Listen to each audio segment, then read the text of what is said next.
Begitu juga era Sayyidina Umar, era Sayyidina Utsman, Ali. Itu juga ngalami orang-orang yang ekstrim. Misalnya begini, saya contohkan korban-korban ekstrim yang real. Sayyidina Ali itu masyhur, dia punya musuh besar namanya Muawiyah. Karena permusuhan ini tidak bisa dihindari. Jadi kalau dalam fikih Islam, ini anak-anak saya ajari fikih. Kalau orang mukmin membunuh orang mukmin itu hukumnya dosa besar apa kecil? Besar. Itu di bab kisos. Tapi orang fikih itu unik. Di fikih itu ada kitab usial namanya. Di takrib ada kitab usial. Dan di situ ada penjelasan mangkutila dunamali fahuwa syahid. Orang yang dibunuh karena membela hartanya atau keluarganya, itu dia mati syahid. Kalau dia posisi membunuh, maka malingnya atau penjahatnya muhaddarun damu. Gak punya hak nuntut kisos karena dia anggap gak ada artinya darah. Nah sekarang begini, suatu saat ada garong ke rumah Anda, ingin membunuh Anda karena ingin mengambil harta Anda. Anda ingin ingat status mukminnya atau status garongnya. Terus kamu mau dibunuh diam aja. Saya tidak mau membunuh orang apa? Mukmin atau membunuh orang muslim. Nah, kesulitan yang dialami Sayyidina Ali seperti itu. Orang-orang Khawarij cara berpikir Ali ku geblek. Wong mukmin kok pengen mateni wong mukmin. Muawiyah ya geblek pisan. Wong mukmin kok pengen mateni orang. Padahal suasana sudah kacau. Ketika seorang penjahat mau membunuh yang punya rumah dan yang punya rumah ingin membunuh penjahat. Itu namanya mukmin bentrok sama orang mukmin. Apa orang benar sahibul hak ingin mempertahankan haknya? Tidak sampai saya tanya. Itu sahibul hak, yaitu yang punya rumah, ingin mempertahankan haknya. Meskipun dalam duel ini kadang terjadi pembunuhan. Nah di sini ini ya, ulama ahli sunnah menyebut masalah istihadiyah. Kelompoknya Sayyidina Ali mempertahankan nyawanya, meskipun dengan cara membunuh pasukan Muawiyah. Pasukan Muawiyah juga mempertahankan nyawanya, meskipun harus membunuh pasukan Ali. Zaman itu susahnya istihad seperti itu. Tapi orang Khawarij cara berpikir enggak, ini biang keladi masalah itu Ali sama Muawiyah. Mereka malah rapat, ya sudah dua-duanya bunuh saja. Ya masyhur tuh, akhirnya Sayyidina Ali dibunuh oleh orang Khawarij. Makanya ini penting ya, pentingnya ngaji seperti ini. Jadi kamu harus dilatih berpikir nubuwah. Ya dilatih berpikir apa? Nubuwah disebut al-ulama warasatul. Meskipun dengan cara yang ekstrim, tapi pikirannya saja, jangan perilakunya. Saya punya contoh sekian kasus, sekian tragedi. Misalnya begini, saya itu dulu punya teman, dia soleh, bisa baca Fathul Mu'in. Dia itu janggal, bilang sama saya, Gus, tidak biasanya Rasulullah itu agak-agak nyindir orang fakir. Ini kok ada hadis kadal fakru ayakuna kufur. Bahwa kefakiran itu mendekati apa? Kekufuran. Dia itu aneh sekali. Biasanya tidak biasanya Rasulullah kritik seperti itu.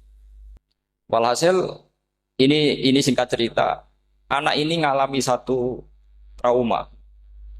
Dia itu miskin. Gara-gara miskin gitu jadi buruhnya orang non muslim.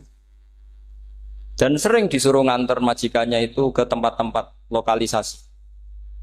Dia mulai mikir, ini gara-gara fakir saya harus nganter orang ke lokalisasi. Mulai ingat dia, Sodaqah Rasulullah, ini gara-gara fakir saya jadi pengantar orang ke lokalisasi. Suatu saat majikannya itu benar-benar bangkrut. Malah tidak disuruh nganter. Pokoknya carikan yang cantik bawa sini. Pusing. Nah, dia akhirnya walhasil lari terus keluar. Terus dia cerita betapa ekstrimnya fakir sehingga gara-gara fakir saya harus jadi penolong orang yang mau apa mak.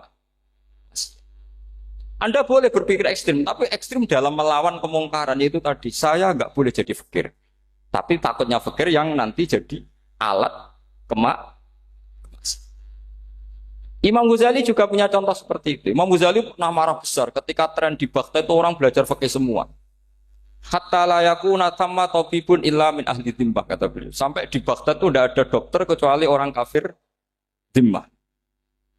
Akhirnya kalau ada ulama sakit, saya masih ingat pas kecil, kalau ada ulama sakit itu tidak boleh dibawa ke rumah sakit. Takutnya ketemu dokter muslim, non muslim malah disuntik langsung apa?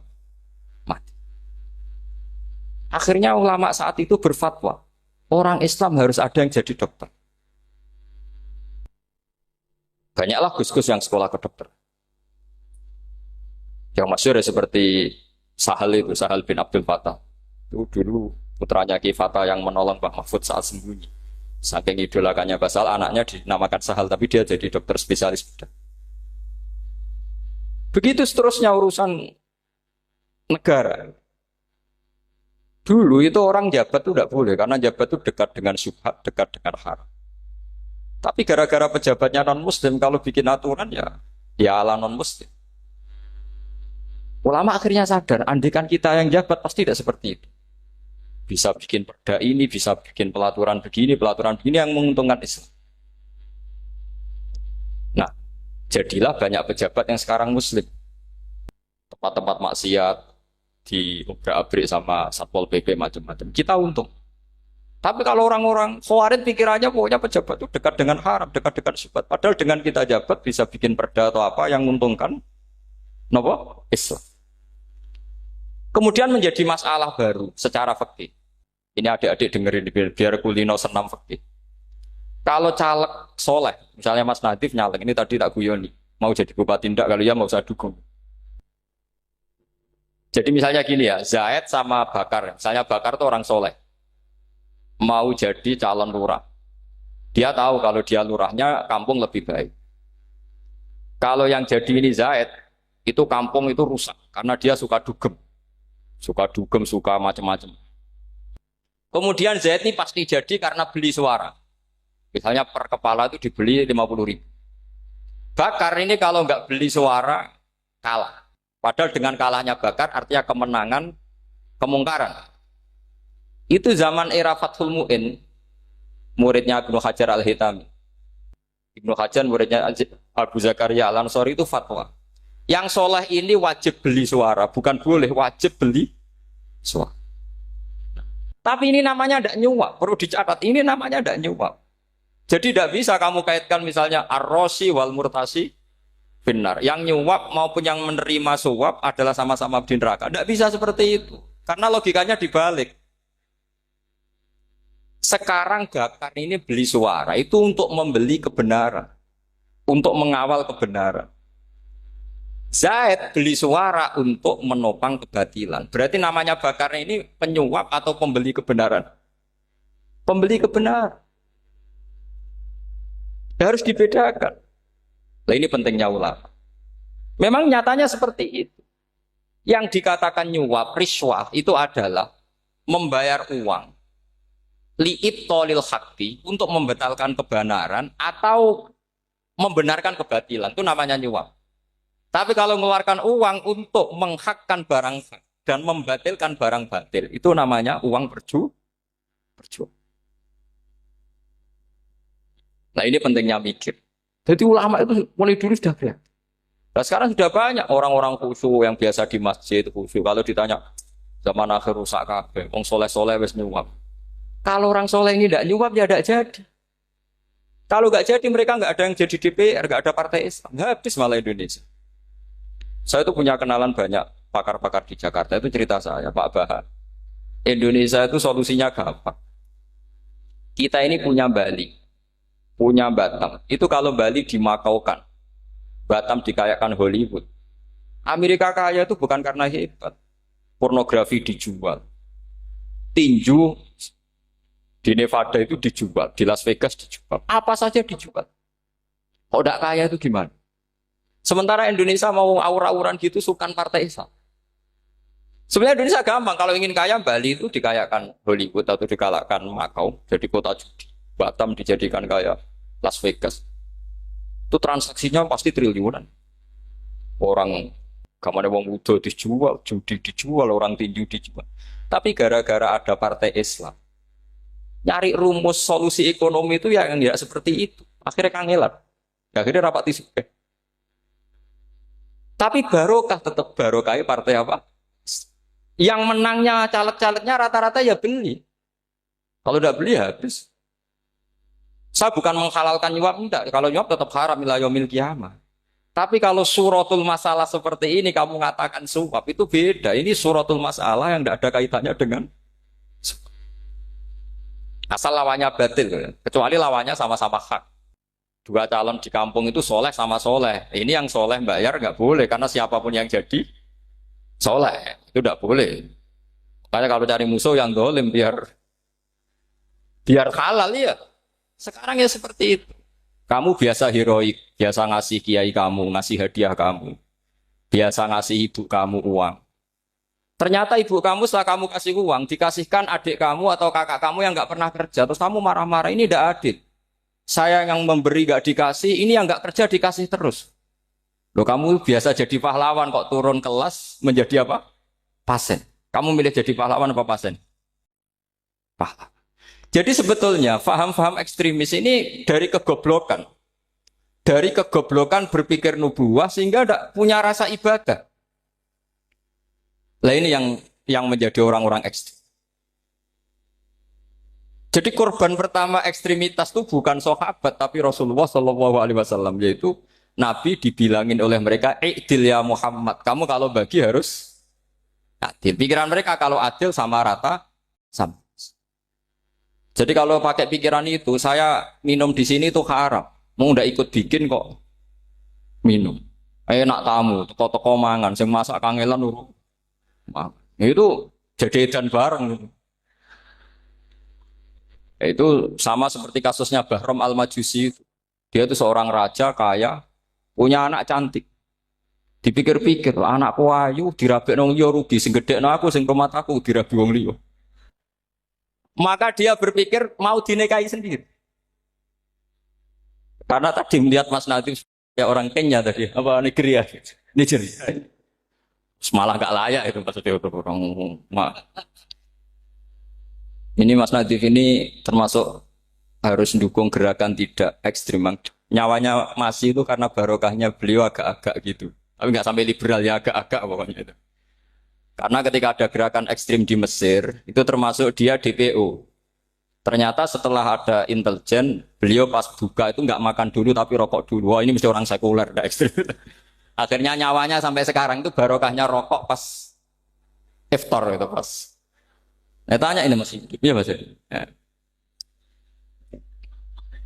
Ya pernah sepuh sama saya. Jadi pikiran-pikirannya Bahram itu seperti itu. Walhasil akhirnya Bahram itu menikahi anaknya sendiri.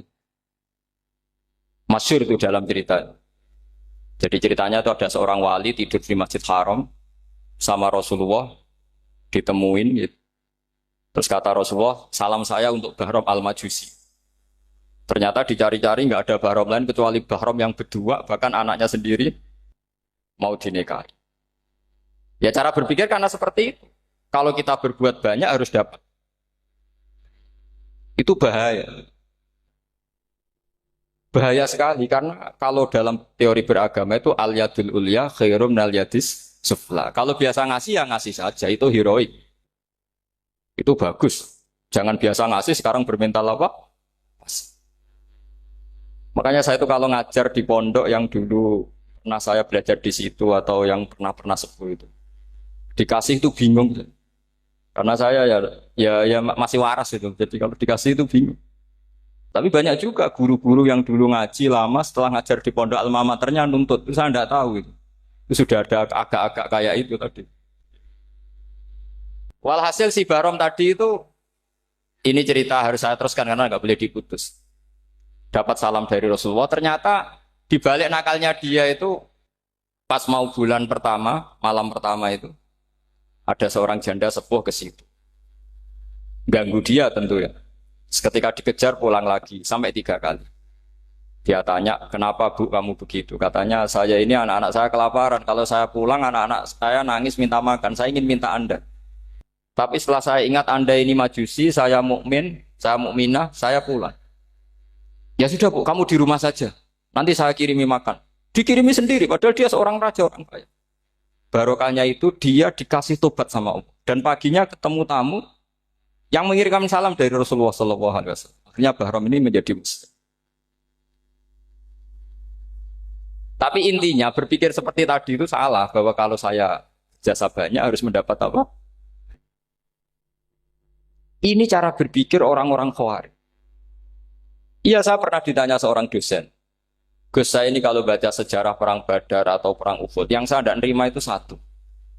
Kenapa setiap ghanimah, harta orang kafir dan istrinya orang kafir kok disita orang Islam, dan yang perempuan jadi amat, kemudian juga digauli orang Islam. Yang hartanya orang kafir juga jadi asetnya orang Islam. Kok kayak garong? Dia tanya seperti itu sama saya. Terus saya jawab,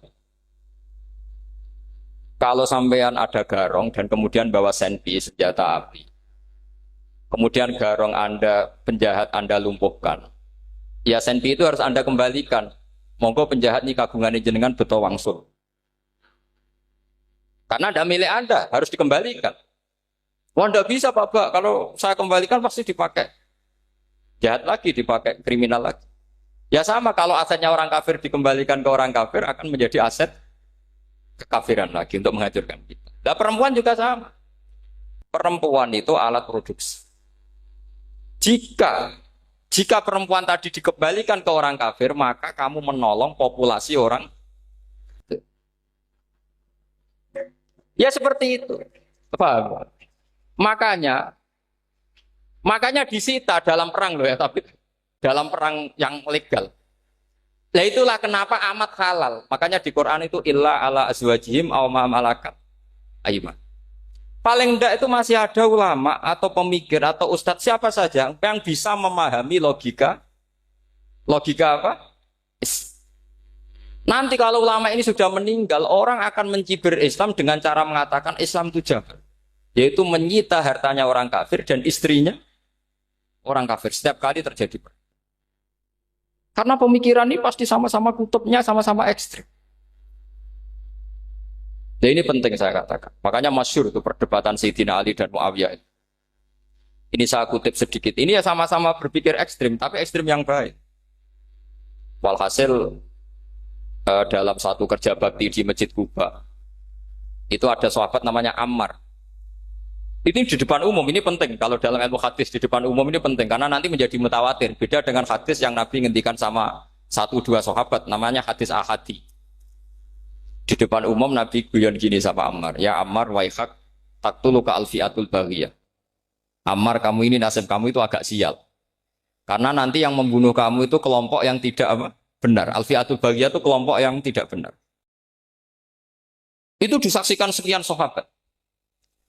Walhasil suatu saat Ammar ini ikut perang dan ikut pasukannya Ali dan terbunuh oleh pasukannya Muawiyah. Seneng Ali. Walhasil Ammar ditemuin sama Ali. Ya Muawiyah, al-ana dhuhara bi anna fi'ati haqqun wa fi'ataka baghiyah. Sekarang kelihatan siapa yang benar. Saya yang benar, kamu yang salah. Kenapa? Karena Ammar kelompokku dan terbunuh oleh kelompok kamu. Padahal kata Rasulullah yang membunuh Ammar adalah kelompok yang salah. Muawiyah pintar sekali, dia jawabnya gini. Laula kama kutila Ammar. Ammar terbunuh karena bela-belain kamu. Kalau kamu tidak nyuruh dia perang juga enggak terbunuh kan. Jadi kamu ikut andil terbunuhnya siapa? Ammar. Tapi apa kata Sayyidina Ali? Idzan qatala Rasulullah Hamzah. Kalau teori itu Anda pakai, Rasulullah pun membunuh Hamzah. Sekarang Hamzah perang karena suruhan siapa? Rasulullah. Yang membunuh Hamzah siapa? Wahsy. Kalau teori itu Anda pakai, berarti Rasulullah pun membunuh Hamzah. Terus fasa kata Muawiyah, terus Muawiyah diam. Jadi fikih pun tuh diputuskan lewat pikiran ekstrim. Tapi bukan ekstrim yang merugikan orang lain. Ya, kalau merugikan orang lain namanya sudah la dororo wa la diror. Dia menyalahi aturan itu. Makanya saya pernah ngaji di sini dulu ketika tahun kemarin. Fikih-fikih Islam itu punya rumus, itu ya gara-gara pikiran ekstrim sebetulnya. Saya pernah nyontohkan adalah orang tuh kalau sholat jenazah itu mayitnya di depan. Itu ulama fikih tidak ada yang punya alasan. Mau hanya bilang gini, hakadha wajadna salafan wa khalafan. Mulai dulu kalau nyolati mayit ya jenazahnya di depan. Ya hanya gitu saja, tidak punya alasan. Makanya ulama lain mengatakan tidak apa-apa jenazah di belakang, yang sholat di depan. Kenapa? Fa innaha laysat bimanzilatil imam. Memangnya jenazah imam harus di depan. Itu ya tidak ada yang bisa bantah. Bagaimana mungkin harus di depan? Enggak imam kok harus. Yang harus di depan itu imam. Jenazah itu imam apa enggak? Enggak. Terus alasan kedua sholat ghaib. Kalau ada orang mati di Surabaya, Mas Nadib di sini, sholat gaib boleh enggak? Boleh. Jenazahnya di depan apa belakang? Belakang. Di belakang kan? Berarti harus enggak jenazah di depan? Ya dia mau ngakeh yang jelas kalau itu. Lah ini contoh-contoh kecil. Nah orang Khawarij itu orang yang paling tidak mau menerima otak adik seperti itu. Akhirnya ya jadi goblok bareng tadi. Ya makanya Rasulullah pun jadi korbannya Khawarij. Muhammad kamu harus adil. Karena pikiran mereka adil itu yang memberi banyak ya dapat banyak. Kalau pikiran nubuah tidak seperti itu. Kalau yang biasa memberi, biasa heroik, biasa baik ya biar tetap biasa memberi. Jangan dilatih jadi apa? Fasih. Ini mungkin adik-adik juga agak keberatan, tapi harus dilatih. Makanya saya itu jadi kiai itu ya mulai kecil anaknya kiai, butuh kiai. Saya itu ya mulang tuh senang. Saya tidak pernah terlintas dikasih santri atau dihormati ya enggak. Mungkin sampai mati ya enggak terlintas. Ya pikiran saya sederhana. Biasa mulang pahlawan malah sekarang pasen itu malah kayak cemen, kayak turun kelas gitu. Jadi saya terus ya enggak kepikiran sama sekali. Loh kalau saya minta sama Allah karena itu atasan saya. Makanya ada ulama yang ekstrim gini, ini kisah nyata. Ada ulama alim datang ke seorang raja. Rajanya ini soleh padahal. Ternyata pas raja itu berdoa, ya Allah saya kasih ini, kasih ini. Padahal ulama tadi itu mau mengajukan proposal. Mau minta apa gitu. Terus dia pulang ketika ditanya, Pak Kiai kenapa pulang?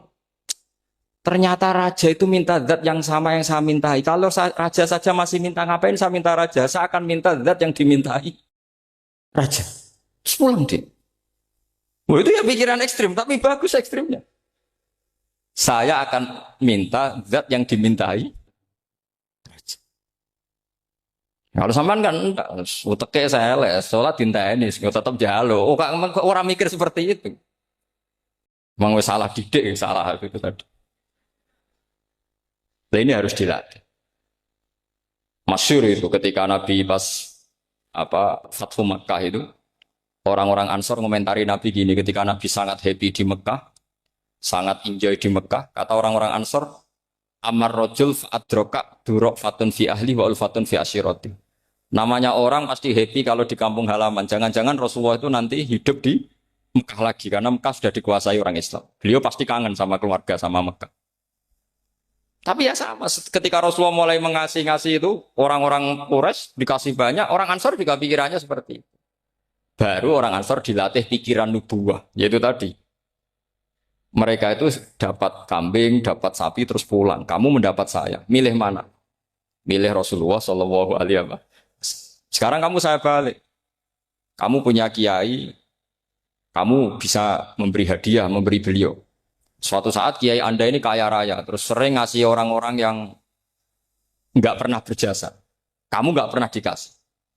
Itu kalau pakai pikiran Khawarij, kiai ini salah karena ngasih orang yang tidak berjasa. Tapi kalau kamu pakai pikiran nubuah, enggak. Alhamdulillah saya tetap istiqomah memberi kiai itu. Dan alhamdulillah enggak dibales. Semoga balasannya di akhir. Ya sudah seperti itu. Kalau pakai pikiran gengsi tadi seperti itu. Masa biasa memberi sekarang posisi diberi. Saya rak turun kelas. Jadi sebetulnya pikiran ekstrim itu boleh, tapi untuk yang seperti ini bukan ekstrim yang tadi. Makanya ini disebut al-hujjat. Al-hujjat itu satu logika yang bisa mematahkan asumsi awal. Ini saya harap santri-santri matolek, putra maupun putri berpikir seperti ini. Sehingga sama. Jadi misalnya sekarang dibalik. Kalau ada orang NTT yang masih non-muslim, itu orang kafir yang harus dibunuh atau orang kafir yang harus didakwai. Mesti pikirannya itu, kalau Nabi itu ya semua yang didakwai Nabi dulu orang kafir. Nah, ketika Nabi di Mekah itu pertama ketemu orang kafir itu dibunuh atau didakwai? Didakwai. Ya berarti pilihan sekarang ya didakwai bukan dibunuh. Nah soal perang itu perang itu beda dengan membunuh. Ada janjinya, ada macam-macamnya, terus nggak ada solusi itu baru ada apa? Jadi kalau sudah dibalik-balik gitu, makanya kata ulama-ulama, Khawarij itu pasti salah. Pasti salahnya adalah kalau orang tidak benar ya dibenarkan bukan dibunuh. Kalau setiap orang kafir dibunuh, Nabi kapan jadi nabinya? Karena orang kafir habis. Jadi metode bil hikmati ada, metode hasanah ada karena orang kafirnya sudah apa? Mati. Terus, pertanyaan kedua, kalau Nabi harus ekstrim ngapain yang ngawal Jibril? Halnya Israel lebih efektif. Jadi kalau sama-sama ingin ekstrim, Nabi itu nggak usah dikawal Jibril, kan enggak efektif kan? Harusnya yang ngawal itu siapa? Israel. Kan nggak repot. Nah, jadi saya mohon ini saya cerita. Jadi korban pikiran ekstrim itu bukan siapa-siapa. Pertama itu Rasulullah. Akhirnya Rasulullah menjelaskan, ya beginilah cara berpikir. Jadi saya kira demikian. Nanti mungkin kalau ada tanya-tanya, ada pertanyaan. Yang jelas kalau seputar ekstremitas itu bisa latihan. Ya. Sebenarnya bisa latihan di fikih. Karena fikih ini cerminan dari pikiran ulama. Ya, cerminan dari pikiran apa ulama yang tidak tekstual. Ya, seperti gini ya. Tasaddaqa Rasulullah so'an min tamrin au so'an min akidin. Ketika zakat fitrah itu Rasulullah mengeluarkan satu sok tamr. Tamr itu kurma. Kalau menurut tekstual berarti zakat fitrah harus pakai kurma. Tapi semua ulama sedunia mengatakan putih ahlil balad. Hanya dalam konteks Indonesia ya pakai apa? Beras. Berarti kata tamr diganti kut. Diganti apa? Kut. Jadi orang itu jangan diajak goblok bareng. Masa Nabi ngendikan tamr harus apa? Makanya saya pernah debat. Pak Nabi itu cingkrang. Kenapa orang-orang itu rata-rata tidak cingkrang? Saya bilang, Nabi itu hidupnya di Mekah. Kenapa Anda hidup di Indonesia? Iya, Nabi itu hidupnya di Mekah. Terus saya tanya lagi, Nabi itu hafal Quran, kamu udah hafal? Saya hafal Quran. Kalau cingkrang gampang, karek ngetok kata saya. Ya, kalau ada sunnah Rasul, Nabi hafal Quran, enggak? Hafal kan? Berarti kalau ikut sunnah Rasul, hafal Quran. Jangan cingkrang tok, ya hafal apa? Ya sama poligami juga gitu yang tadi diceritakan Mas Natif itu. Nabi itu poligami setelah Khadijah meninggal. Apa mereka mau nunggu istri pertama meninggal? Kalau ingin persis nunggu istri pertama meninggal. Ah iya. Enggak mau juga kan. Ya biasa saja lah. Pokoknya yang dihalalkan syariat ya kita bilang halal, yang diharamkan kita bilang apa? Enggak usah sok suci isi sunnah Rasul. Saya punya banyak cerita. Abu Bakar itu dulu sering menghindari sunnah Rasulullah. Dulu Rasulullah itu kalau ada orang minta ya dikasih. Ketika Abu Bakar bikin Baitul Mal. Ketika ditanya ini zaman Rasulullah tidak ada. Kata Abu Bakar, huwa Rasulullah. Beliau itu Rasulullah. Mbak gak di-manage ya negara tertib. Umar bikin pasukan. Pasukan itu diangkat negara. Kalau dulu zaman Nabi yang ikut perang bahaya, yang tidak perang namanya munafik. Era Umar enggak, militer itu ditunjuk. Ya digaji pakai Diwanul Murtazikoh. Ketika ditanya, kenapa enggak kayak Rasulullah? Gua Rasulullah, mbok enggak tertib pun tetap negara stabil. Karena ada karisma. Jadi kadang-kadang dalam banyak hal, itu kita malah enggak boleh persis Rasulullah. Karena kadang banyak khususnya. Yaitu contoh yang paling masyhur di fikih ya kayak Nabi itu nikah 9 itu khususnya. Dalam strategi juga sama. Dalam strategi memanage negara juga sama. Banyak sahabat yang punya ide yang zaman Nabi itu tidak ada. Ketika ditanya, kenapa tidak persis Nabi? Katanya, huwa Rasulullah. Ya Rasulullah itu meskipun seperti itu, meskipun tidak tertib secara rasional, tetap dikawal wahyu. Makanya negara baik-baik saja. Kalau saya ini hanya Abu Bakar, kalau tidak ya repot. Umar ya sama, bikin Diwanul Murtazikoh. Utsman juga sama, di-manage negara. Sayyidina Ali juga di-manage. Kalau Nabi tidak. Tapi tidak apa-apa karena ada karisma. Sama tak cerita nih masalah zakat yang masyhur. Orang paling bakhil sekalipun, paling kikir sekalipun itu zaman Rasulullah bayar zakat. Karena pikirannya setelah zakat dikasihkan Rasulullah mendoakan. Khudh min amwalihim shadaqatan tutahhiruhum wa tuzakkihim biha wa sholli alaihim. Inna sholataka sakanul lahum. Era Abu Bakar enggak. Sorry ya Abu Bakrin, dulu kita zakat sama Rasulullah karena didoakan beliau. Kamu hanya Abu Bakar, saya tidak mau zakat. Ya sama lah seperti orang dipimpin ulama-ulama karismatik. Orang dipimpin Badullah itu tidak usah metai, santri sudah nurut. Dipimpin Manazif, gak bikin pelaturan, habis pondok. Kalau tidak ngancam, gak gini, ditakzir, gak gini, habis.